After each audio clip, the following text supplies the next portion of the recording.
এই যে মনে করেন সেদিনকে বাচ্চাগুলো এই যে নতুন একটা দল করলো, তারা তো মনে করেন যে এক একটা বিয়াদব। তারা তো এই যে মনে করেন যে আমাদের দলের সিনিয়র নেতাদের তারা তো কিভাবে সম্বোধন করতে হয় তারা তো সেটাই জানে না। আমার দলের এক পাতি নেতাকে তারা নাম ধরে ডাকে। তা পাতি নেতাকে কিভাবে ডাকতে হবে? তাকে নাম ধরে ডাকার আগে মাননীয় বলে সম্বোধন করতে হবে। কেন পাতি নেতাকে মাননীয় বলতে হবে কেন? কারণ এই পাতি নেতা খুব ভালো চাটতে পারে, আমার থেকেও সে ভালো চাটতে পারে। আমি দেখেছি তার চাটায় তার ভবিষ্যৎ খুব উজ্জ্বল। তা আপনাকে নিয়ে সবার এত সমস্যা কেন? শোনেন, সব গুণ তো সবার ভিতরে থাকে না।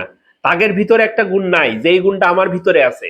যেই গুণটা আমার ভিতরে থাকার কারণে আমার নেতা আমাকে পছন্দ করে, সেটা হচ্ছে আমি খুব ভালো চাটতে পারি। বুঝতে পারিছেন? আমি চাটাচাটিতে ওস্তাদ। কিন্তু এগের ভিতরে তো সেই চাটাচাটি করার কোনো গুণ নাই। এজন্যই এরা হিংসায় জ্বলে পুড়ে যায় আমারে নিয়ে। এই বেয়াদবের মতো যদি এইসব বেয়াদবদেরকে আপনারা কেন নিয়ে আসেন? হ্যাঁ, এদের তো কোনো যোগ্যতা নাই আমার সাথে টকশোতে বসার। ওরা আমাকে চিনে আমি কে, আমি কোথা থেকে এসেছি, ওরা আমাকে চিনে। আমি কত চাটাচাটি করতে পারি, এরা এরা জানে। এরা এরা আমার সম্পর্কে না জেনে এরা এখানে এসেছে। এদের এত বড় জানি সাহস। আপনি কে। এরা তো এক একটা বেয়াদব। এরা মাননীয় বলতে পারে না, আমার আমার নেতাকে নাম ধরে ডাকে।